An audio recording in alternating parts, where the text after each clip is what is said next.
যেই দেহটার সুখের জন্য দিন রাত পরিশ্রম করতে হয় জন্ম থেকে মৃত্যু অবধি, খাইয়ের সুখের জন্য, আবার মনের সুখের জন্য আমাদের করতে হচ্ছে না এমন কোনো কাজ বাকি নেই। শুধু সারা জীবন এটা অস্থিরতা, বিক্ষিপ্ততা, চঞ্চলতা। যেই সুখের জন্য এত দৌড়ছি সেটা অফুরন্তই থেকে যায়, এটা শেষ হয় না। জন্ম থেকে মৃত্যুর জন্য, মৃত্যু পর্যন্ত সুখের জন্য ছুটতেছে, শান্তির জন্য ছুটতেছে। বুদ্ধ বলেছে যে এই ইন্দ্রিয় এগুলোর পিছনে দৌড়লে শুধু এক জন্ম নয়, শত শত জন্মও যদি এইভাবে দৌড়তে থাকে, এই সুখ এবং শান্তির প্রকৃত তৃপ্তি লাভ করা সম্ভব নয়। বুদ্ধ দেখেছে যে এই দেহটাকে আমরা নিয়ন্ত্রণ করতে পারলে, মনটাকে জয় করতে পারলে, আমরা যে কোনো জায়গায়, যে কোনো স্থানে আমরা সহজেই সুখ লাভ করতে পারি। বুদ্ধ সেই কথাটা দেখাচ্ছে।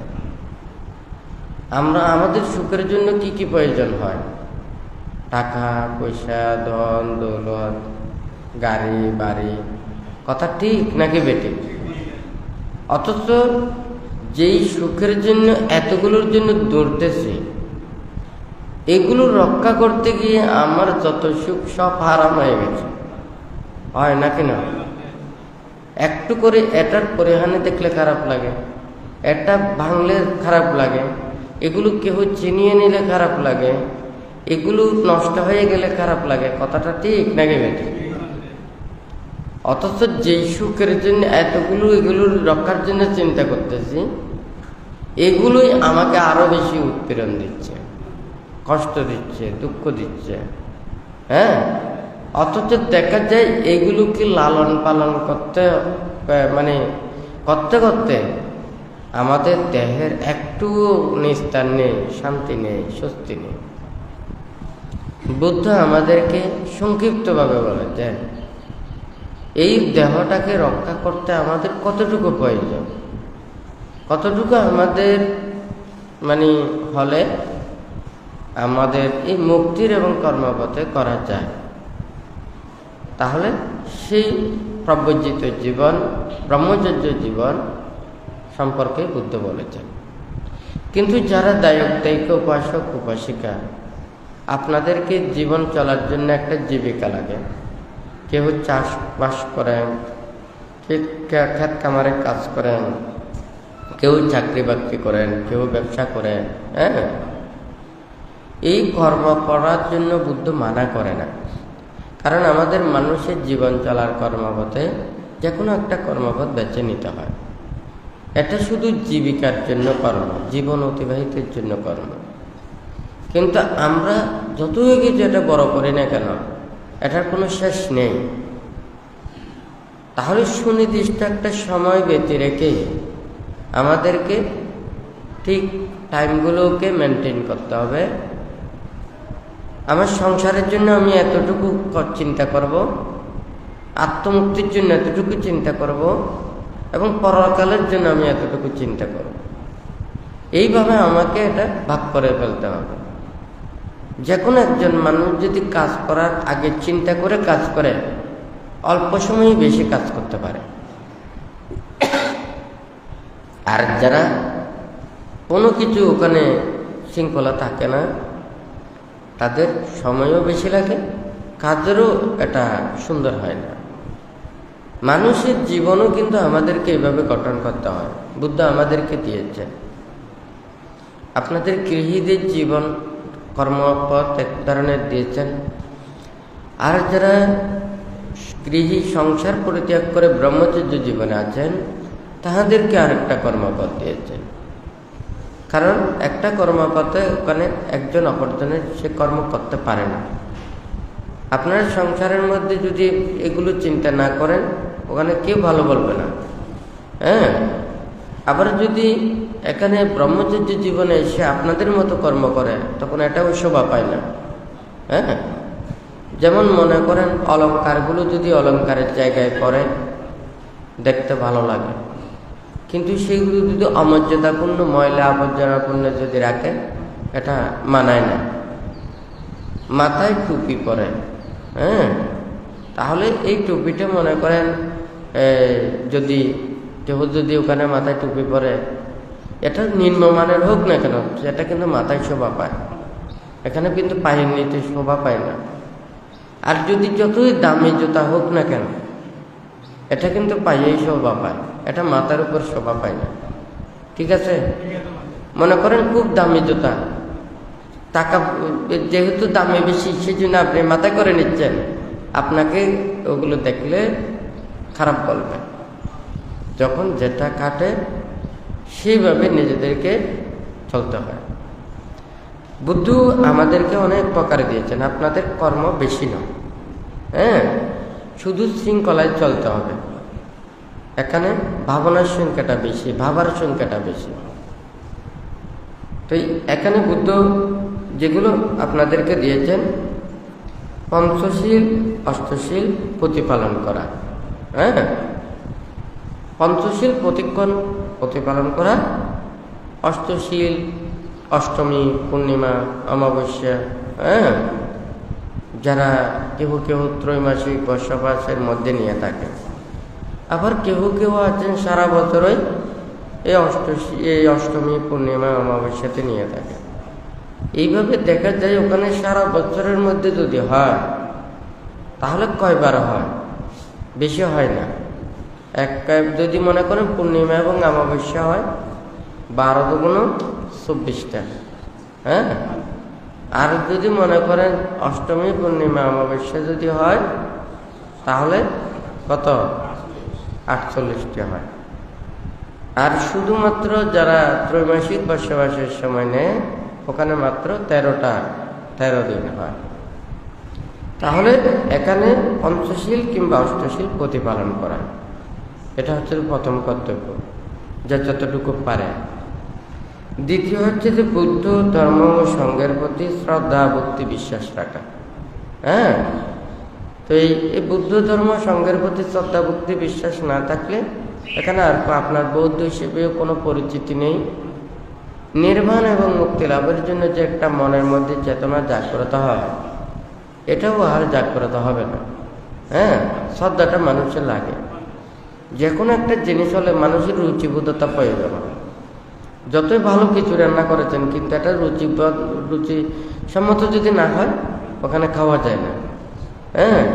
ভালো জিনিস দিয়েছেন, লবণ দেয়নি, যথাযথ পরিমাণ মতো দেয়নি, তখন ওগুলো আর গ্রহণ করতে ইচ্ছে করবে না। তাহলে এই নির্বাণ এবং মুক্তির কর্মপথের জন্য শ্রদ্ধা, ভক্তি, বিশ্বাস এটা লাগবে। তাহলে ত্রিরত্নের প্রতি শ্রদ্ধা, ভক্তি, বিশ্বাস এটা রাখতে হবে। তারপরে বলতে তৃতীয়টা লিখেছেন, সাধারণত হই উল্লাস, নাচ, গান, ক্ষমত্বতা এগুলো পরিত্যাগ করে নীরবতার মাধ্যমে ধ্যান অনুশীলন করা। দেখুন, মন যখন শান্ত হয়, ধীর হয়, স্থির হয়, তখন আলাদা একটা প্রশান্তি, মনের মধ্যে অন্য কোনো কিছু নেই। আমাদের বাহ্যিক যেগুলো আশা, আকাঙ্ক্ষা, প্রত্যাশা, নানান কিছু দেখতেছি, নানান কিছু শুনতেছি, নানান কিছু মনের মধ্যে উৎপন্ন হচ্ছে, এগুলো থেকে আমরা আমাদেরকে শান্তিতে থাকতে দিচ্ছে না। যখন মন এগুলো কোনো কিছু চিন্তা করবে না, এগুলো যখন মনে উৎপন্ন হবে না, মন যখন স্থির হবে, শান্ত হবে, তখন আলাদা একটা সুখ এবং প্রশান্তি লাভ করবে। যেটা দেখা যায় যারা ত্যাগীগণ নির্জন অরণ্যে ভোগময় সুখ পরিত্যাগ করে ত্যাগময় জীবন ধারণ করে, ওনারা প্রতিক্ষণ সেই ত্যাগময় সুখে অবিরমিত হন, ধ্যানময় সুখে অবিরমিত হন।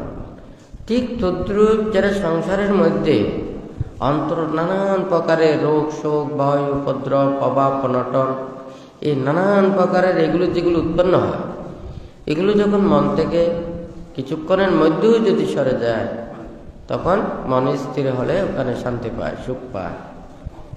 তারপরে পন্থে লিখেছেন, জন্ম জন্মান্তরের প্রাণীকুলের অসহনীয় দুঃখ রাশির কথা চিন্তা করা। হ্যাঁ, এখন হচ্ছে যে দেখুন প্রতিটা প্রাণী জন্ম এবং মৃত্যু এগুলো ঘটতেছে, হয় নাকি না?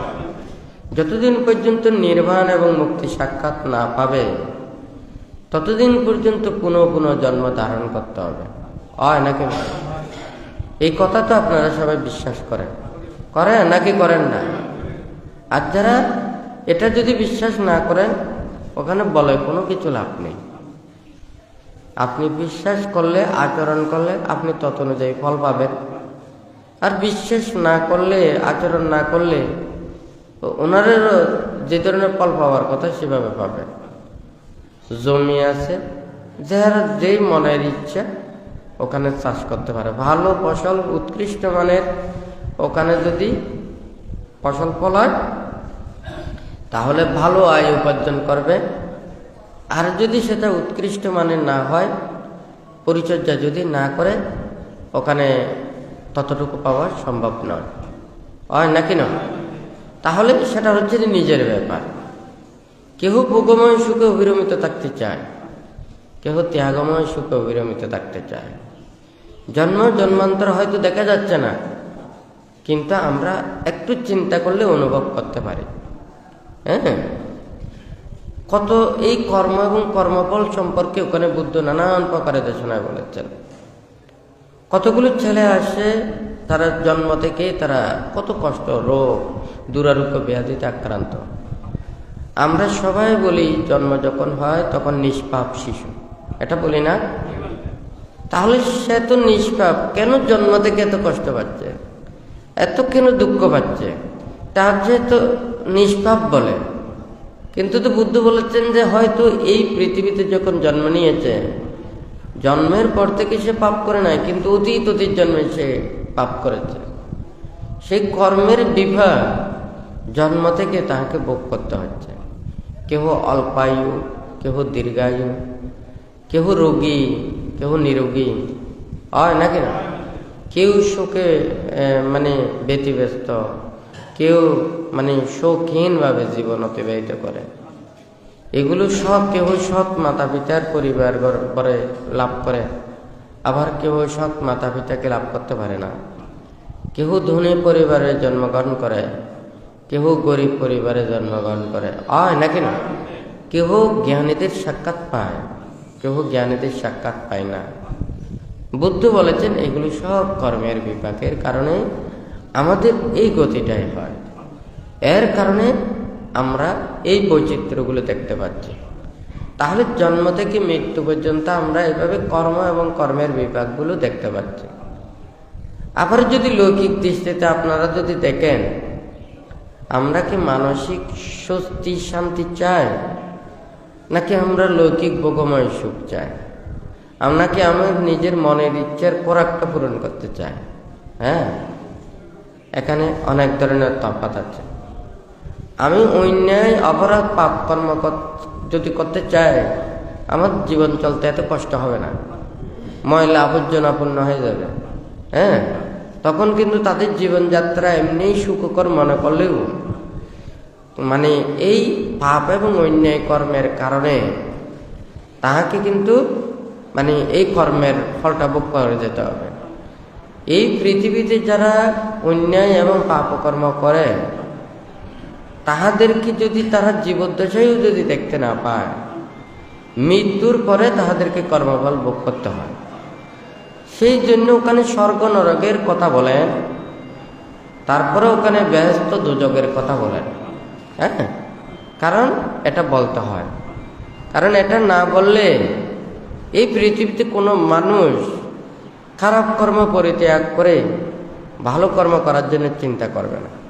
হ্যাঁ, শাস্তি না দিলে যেমন সে অন্যায় কর্ম পরিত্যাগ করে না, ঠিক তদ্রূপ স্বর্গ এবং নরকের কথা মৃত্যুর পরে তাহাদের জবাবদিহিতার কথা না বললে কেহ এই খারাপ কর্মপথ পরিত্যাগ করবে না। তো যাই হোক, আমরা তো সবাই চাই সবাই সৎ পথে চলুক, নীতির পথে চলুক, ভালো পথে চলুক, এটাই কিন্তু আমরা চাই। আমরা খারাপ কোনো কিছু চাই না। কিন্তু যারা মানুষেরা অপরের ভালো, সুখ, শান্তি এটাকে সহ্য করতে পারে না, হিংসে উৎপন্ন হয়। তাহারা প্রতিক্ষণই অপরের অনিষ্ট কামনা করে থাকে। তাহলে সেই জন্য খারাপ মানুষ সবসময় খারাপ কাজ করে থাকে, আর ভালো মানুষ ভালো কাজ করে। তো মানুষ তো ধর্মের পথে আসে ভালো হবার জন্য, ভালো কিছু শোনার জন্য, মনের ভিতরে পাপগুলোকে দূরীভূত করার জন্য, কায়ের দ্বারা যা কিছু পাপকর্ম আছে এগুলো পরিত্যাগ করার জন্য। ধর্মের আশ্রয়ে আসে মানুষ ভালো হওয়ার জন্য, হয় নাকি না? কিন্তু আমরা ধর্ম আচরণ করে বলে যদি কাউকে দুঃখ দিই, কষ্ট দিই, আঘাত দিই, কারো অপরের যদি অনিষ্ট সাধন করি, এটা কখনো ধর্মও বলে না, কোনো একজন ভালো মানুষও বলেন না। আর যারা মহাপুরুষ, যারা করুণাময়, যারা অপরজনের সুখ দুঃখকে দেখে ওনারা প্রতিক্ষণ মৈত্রী প্রদর্শন করেন, সবার মঙ্গল কামনা করেন, তাহারা কখনো অপরকে দুঃখ দেওয়ার জন্য, কষ্ট দেওয়ার জন্য এটা কখনো বলেন না। কিন্তু আমরা যতই নিজেদের স্বার্থ সিদ্ধির জন্য আমরা সবাই সব কিছুকে গ্রহণ করতে চাই, কিন্তু এই স্বার্থ ভালো না। বান্তে বলেছে স্বার্থ মানুষকে অপদার্থ করে তোলে। এই স্বার্থের কারণেই তো এত কিছু, অজ্ঞতা, অজ্ঞানতা। যেমন অন্ধকার হলে আমরা এমনিই ভয় পাই। আমরা মনে করি রাত্রে যখন আসে অন্ধকার হয়, মনে হয় পুরো পৃথিবীটা ভূতের রাজ্য, দেবদেবতার রাজ্য, হয় নাকি না? আমরা ডরে ভয়ে ওখানে চলাচল করতে পারি না, ভয় লাগে। তাহলে অন্ধকার হলে আমাদের ভয় উৎপন্ন হয়, কারণ আমরা ভালো মতো দেখতে পাই না। ঠিক তদ্রুপ মনের ভিতরে যখন এই অবিদ্যা, অজ্ঞানতা এগুলো যখন অন্ধকারে যখন আচ্ছন্ন হয়ে যায়, তখন প্রকৃত সঠিক সত্যটা, সঠিক জ্ঞানটা আমাদের মনের মধ্যে উৎপন্ন হতে দেয় না। তখন এই পাপের দিকে সবাই ধাবিত হয়। তো এখানে বান্তে এই জন্মান্তরের প্রাণীকুলের কথাটা বলেছেন। আজকে যদি আমাদের এই জীবনটাকে সুখের করার জন্য আমি একটা প্রাণীকে কষ্ট দিলাম, দুঃখ দিলাম, আরেকজনের অনিষ্ট সাধন করলাম, আমার নিজের বুক সুখের জন্য আমি আরেকজনের যা কিছু আছে সেগুলোকে আমি হরণ করলাম, এটা আমাদের কখনো কাম্য নয়। কারণ আমাদের সবাইকে একদিন না একদিন এগুলো সব ফেরে চলে যেতে হবে, কিন্তু জীবন চলার জন্য আমাদের প্রয়োজন। তাহলে সেটা ধর্মত জীবন আচরণ করতে হবে, ধর্মের কথা চিন্তা করতে হবে। এরপরে বান্তে লিখেছেন নির্বাণ লাভের জন্য প্রতিক্ষণ মনে মনে এটা চিন্তা করা, ভাবা, এটা ভাবতে হবে। না ভাবলে কোনো কিছুই আসবে না। আপনারা দেখুন, একটা সংসারের ভাবনার কথা বলি। আপনারা চিন্তা করেন সারা জীবনের কথা। এখন যদি লেখাপড়া, বিদ্যা শিক্ষা, একটা ভালো বিদ্যা অর্জন করে, তাহলে এরপরে সে তার জীবনটা একটা ভালো কাজ করে আয় উপার্জন করতে পারবে, টাকা পয়সা পাবে। তাহলে সে যত বেশি পাবে জীবনটা সহজ হয়ে যাবে। সেই জন্য ওখানে এই বিদ্যা শিক্ষা, শিল্প বাণিজ্য এগুলো এগুলো শিক্ষা নিতে চায়, আয়ত্ত করতে চায়, যাহাতে তার জীবন জীবিকাটা সহজ হয়। কথা ঠিক নাকি বেটি?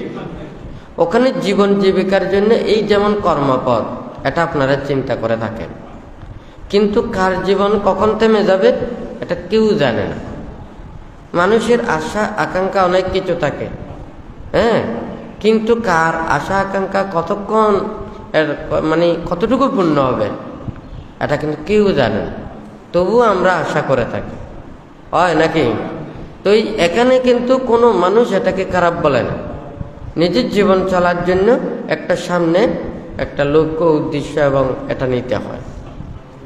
তো এটা হচ্ছে তো আপনার জীবন জীবিকার জন্য, হয় নাকি না? এখানে 24 ঘন্টার জন্য মধ্যে আপনি 12 ঘন্টা 18 ঘন্টা এটা চিন্তা করেন, হয় নাকি না? তাহলে বাকি অন্তত 6 ঘন্টা নিজের এখন আত্মমুক্তির জন্য চিন্তা করতে হবে। তাহলে আত্মমুক্তির জন্য এখানে ধর্মপথে চলা এবং এই ধর্ম কর্মপথে এগুলো ভাবা। তো এইগুলো যদি আপনি না ভাবেন এখন মন থেকে এটা হারিয়ে যাবে। যেমন একটা জায়গা আপনি যদি মনে করেন প্রত্যেক বছরে বছরে ফসল ফলান অথবা কিছু মাস পরে পরে পরিষ্কার করেন, তখন দেখা যাবে যে ওই জায়গাটা বেশি ওখানে জঙ্গল হবে না। আর যদি দীর্ঘদিন যদি পরে থাকে তখন এমনই একটা জঙ্গল হয়ে যায়, এই জঙ্গলটাকে সাফ করতে কিন্তু আরো বেশি কষ্ট হয়, সময় বেশি লাগবে। তাহলে মানুষেরও জীবন চলার কর্মপথে আজকেও পাপ করছেন, অন্যায় করছেন, অপরাধ করছেন, সিল লঙ্ঘন করছেন, হয় না? আজকে করছেন, কালকে করছেন, এইভাবে করতে করতে যখন লঙ্ঘন করার যখন অভ্যেসটা হয়ে যায় তখন আর এগুলোকে শুদ্ধ করতে আনতে পারবেন না। মানুষ অভ্যাসের দাস, হয় নাকি না? দেখুন সবাই জানে এগুলো বদঅভ্যাস, কিন্তু এই বদঅভ্যাসটা যখন অভ্যাসে রূপান্তরিত হয়ে যায় তখন সেই অভ্যাসটা পরিত্যাগ করা কঠিন, হয় নাকি না? সেজন্য বানতে বলে যে বদঅভ্যাস পরিত্যাগ করা কঠিন, সদঅভ্যাস গঠন করা কঠিন। জ্ঞানী এবং গুণীগণ, পণ্ডিতগণ ওনারা কঠিন কাজকে সহজ করে, হয় নাকি না? তাহলে সবাই জানে, তাহলে শিল লঙ্ঘন করতে করতে যখন এটা ওনাদের অভ্যেসে রূপান্তরিত হয়ে যাবে তখন আর শিল পালন করতে পারবে না। অধর্ম পথে চলতে চলতে যখন তাহাদের অভ্যেস হয়ে যাবে এদেরকে ধর্মপথে আনা খুব কঠিন। যখন মানুষের মধ্যে এই ধরনের শ্রদ্ধা, ভক্তি, বিশ্বাস, আস্থা এটা দুর্বল হয়ে গেলে আর পারা যায় না। কারণ মানুষ মানুষদেরকে শিক্ষা দেয়, আমরা মানুষদেরকে আসলে ভালো বানাই, আবার মানুষদেরকে আমরা খারাপ বানাই। খারাপ কেন বানাই? আমাদের স্বার্থের জন্য। আমাদের স্বার্থের জন্য অপরজনকে আমরা খারাপ কাজে ব্যবহার করি, হয় নাকি না? আবার আমরা মানুষদেরকে খারাপও বানাই, আবার ভালোও বানাই। এখানে সব মানুষের একটা কি থাকতে হবে, একটা সংকল্প থাকতে হবে। যেমন মানুষদেরকে কিভাবে আবার খারাপ বানায়, কিভাবে আবার ভালো বানায়। কোনো মানুষ আসলে জন্ম থেকে কেউ খারাপ হয় না। খারাপ হয় একটা হচ্ছে পরিবেশ পরিস্থিতির কারণে, অভাবের কারণে এবং অবমূল্যায়নের কারণে, এগুলোর কারণে মানুষ খারাপ হয়।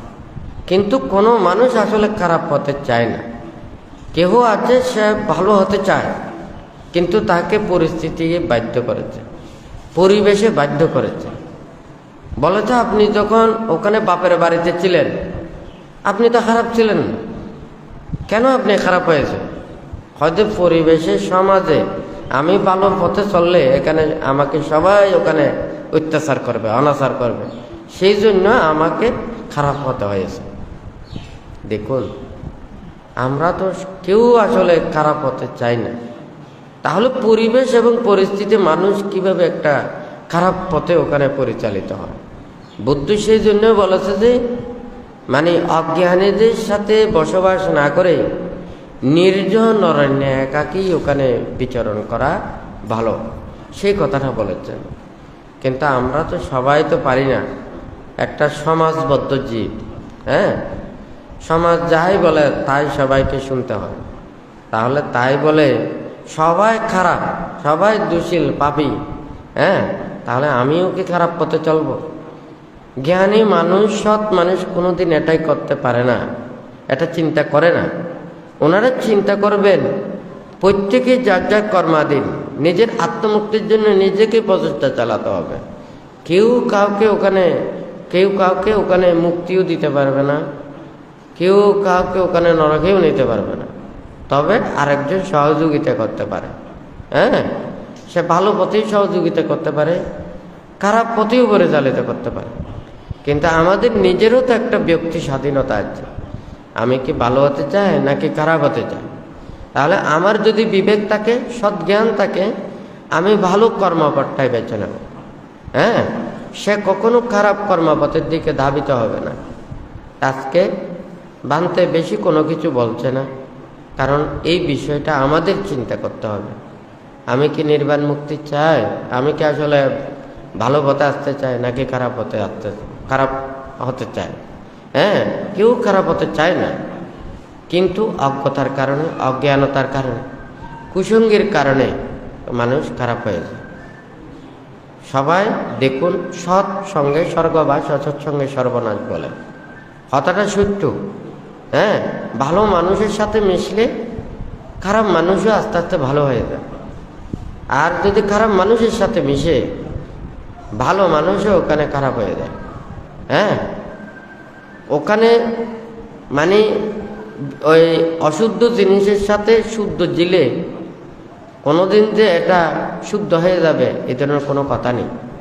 হ্যাঁ, তাহলে শুদ্ধ হয়তো অশুদ্ধকে কিছুটা শুদ্ধ করতে পারে, শিক্ষিতরা আরেকজনকে শিক্ষা দিতে পারে, কিন্তু অশিক্ষিতরা কোনোদিন শিক্ষা দিতে পারে না, হয় না কেন? তাহলে ভালোরা অপরজনকে উপদেশ দিতে পারেন, শিক্ষা দিতে পারেন, কিন্তু খারাপেরা অপরজনকে উপদেশও দিতে পারেন না, শিক্ষাও দিতে পারেন না, আরেকজনের সাহায্য নিতে পারেন, হয় না কেন? তো এখানেও যে কথাটা বলেছে বানতে, এটা কোনো লম্বা কথা নয়। একটা কথা হচ্ছে যে প্রত্যেকে শীল প্রতিপালন করবেন, আর হচ্ছে ত্রিরত্নের প্রতি শ্রদ্ধা রাখবেন। যতটুকু ওখানে হই হল্লা, নাচ গান, বাদ্য, নানান কিছু, খবরাখবর, দেশ দুনিয়ার নানান কিছু, এগুলো মনের মধ্যে না নিয়ে ধ্যানে রত থাকা, নীরব নিস্তব্ধভাবে থাকা, এটাই আমাদের সবচাইতে বেশি বুদ্ধ উপদেশ দিয়েছেন। কারণ এখানে দিনে রাতে আপনাদেরকে ওখানে ধ্যান করার এই কথাটা বলতে পারি না, কারণ আপনাদের সংসার আছে, জীবন জীবিকার কথা চিন্তা করতে হয়। সেই জন্য আপনাদেরকে এটা বলতে পারি না। কিন্তু বুদ্ধ আমাদেরকে দুইটা ধাপ দিয়েছেন, একটা সংসার ত্যাগ। কিন্তু সবাই যদি আপনারা সংসার ত্যাগ করে যদি ব্রহ্মচর্য জীবনে আসতে চান, এটা আমাদের দায়িকা, উপাসক উপাসিকাদেরকে সব চাইতে আগে বোঝাতে হবে। আপনারা যদি এগুলো না বুঝেন, তখন কিন্তু দুই দিকেই বিপদটা এসে যাবে। আজকে বিপদ, এটার কারণেই বিপদ হচ্ছে। যত ধর্মের প্রতি অশ্রদ্ধা, অভক্তি, অবিশ্বাস, মিথ্যা দৃষ্টি, এগুলো সব হচ্ছে যে অন্য কোনো ধর্মাবলম্বীদের অত্যাচারের জন্য নয়। আমাদের বৌদ্ধ পুত্র বলে যারা যথাযথভাবে শীল বিনয় ধর্মকে আচরণ করেন না, বিশ্বাস করেন না, প্রতিপালন করেন না, ওনারা শুধুমাত্র ধর্মকে স্বার্থের কারণে ব্যবহার করে, জীবিকার কারণে ব্যবহার করে, নিজের জীবন অতিবাহিতের জন্য ব্যবহার করে, নিজেদের লাভ সৎকারের জন্য ব্যবহার করে, নিজেদের পাওয়ার জন্য ব্যবহার করে, ওরাই এই ধর্মকে নষ্ট করছে। আপনারা প্রতিটা পরিবারে দেখুন, আপনারা এই পৃথিবীতে অনেক মানুষ আছে, কার কাছ থেকে সবচাইতে দুঃখ পান বলুন তো? আপনারা যাদেরকে উপকার করেছেন, যাদেরকে পরিচর্যা করেছেন, যাদেরকে সেবা যত্ন করেছেন, যাদেরকে আপনারা সুখে দুঃখে চেয়েছেন, তারাই আপনাদেরকে সবচাইতে বেশি দুঃখ দিচ্ছে। হতাশ সত্য না মিথ্যে বলুন তো? তাহলে ধর্মকে কারা ধ্বংস করছে? অন্য ধর্ম অবলম্বীরা নয়। গড় শত্রু হচ্ছে যে বড় শত্রু। বান্ত একদিন বলেছে না, দেশনায় বলেছে তো, যারা শীল পালন করবেন তারা কষ্ট পাবেন, যারা শীল পালন করবেন না তাদের মাধ্যমে, তাদের অত্যাচারে তাদেরকে এই শিলবানদের কষ্ট পেতে হবে। তো যাই হোক, কর্ম এবং কর্মফল, বুদ্ধির সময় বুদ্ধ ওখানে যখন ধর্মদান দিয়েছেন, উপদেশ দিয়েছেন, বুদ্ধির প্রতি যারা শ্রদ্ধান্বিত, ওনারা ধ্যান ভাবনা করতেন, প্রাণী হত্যা করতেন না, ওনারা বুদ্ধির কথা ভাবতেন, ত্যাগময় জীবনের কথা ভাবতেন, এই মুক্তির কথাটা ভাবতেন। তখন যারা বুদ্ধিশী ছিলেন, ওনারা বিভিন্ন প্রকারে অত্যাচার করত, ভিক্ষুদের প্রতি নিন্দা, তিরস্কার, অপবাদ, বুদ্ধির পূজারীদেরকে নানান প্রকারের অত্যাচার আপনারা তো ইতিহাসের পাতায় পাতায় পান, হয় নাকি না? মাগন্ধীয় শ্যামাবতী সহ শ্যামাবতী 500 সহচরীকে কিভাবে মানে জ্বালা যন্ত্রণা দিয়ে ফুরিয়ে মেরেছে। হ্যাঁ, এটা তো বুদ্ধের সময়, তখন তো বুদ্ধ ছিলেন। বুদ্ধ সবার মানে প্রতি যেভাবে মূর্তি প্রায়ণ হয়ে সবাইকে প্রতিক্ষণ উপদেশ দিয়ে গেছেন। দেখুন বুদ্ধের জীবদ্দশায়, বুদ্ধির বর্তমানে তখন কিভাবে বুদ্ধ এবং বুদ্ধ প্রমুখ ভিক্ষু সংঘ তথা বুদ্ধির পূজারীদেরকে কিভাবে অত্যাচার করেছেন। তাহলে বুদ্ধ বিদ্বেষী যারা, ওনারা প্রতিক্ষণ তীর্থিক এবং এই তীর্থিক ভক্ত, হ্যাঁ, ওনারা কিভাবে অত্যাচার করেছেন। কথা ঠিক নাকি বেটি? এগুলো হচ্ছে ইতিহাসের পাতা, কিন্তু আমরা ইতিহাস উল্টাতে পারি না। সত্য কথা বলা খুব কঠিন। বুদ্ধের সময় সেই ইতিহাসটা এইভাবে লিখিত হয়েছে, হয় নাকি না? বর্তমান কি এই ইতিহাস লেখা যায়? যায় না। খারাপ মানুষকে আপনি খারাপ বলতে পারবেন না। সে অবিরত, সে অন্যায় অপরাধ সব কিছু করে যাবে, এই ধর্মকে ধ্বংস করে যাবে, মিথ্যা এবং পাপকর্ম পথে চলে যাবে, হয় নাকি না? আপনারা কেউ কাকে খারাপ বলতে পারবেন না। তাদেরকে মিথ্যাই করে ভালো বলতে হবে, সত্য বলতে হবে। হ্যাঁ, যখন মিথ্যার যুগ এসে যায় তখন সত্যের কোনো মূল্যায়ন থাকে না। হ্যাঁ, যখন অন্যায়কারীরা যখন একটা জায়গাতে হাসি ঠাট্টা করে, পাপ কথা, মিথ্যে কথা, মিথ্যে দৃষ্টি কথা, অশ্রদ্ধাপূর্ণ কথা, হ্যাঁ, অন্যায় কথা, অধর্ম কথা ওনারা বলে, কত আনন্দ পায়, তৃপ্তি হাসি ঠাট্টা করে, মনে হয় যেন সবাই উন্মত্ত পাগলের মতো, হয় নাকি না? একটু বিবেক দিয়ে চিন্তা করতে হবে। নির্বাণ এবং মুক্তিটা কি? যে যত বেশি নির্বাণ এবং মুক্তির কর্মপথে যাবে, তার লোভ, দেশ, মোহ, হিংসা, বিদ্বেষ এগুলো আস্তে আস্তে ওখানে পরিত্যাগ করবে।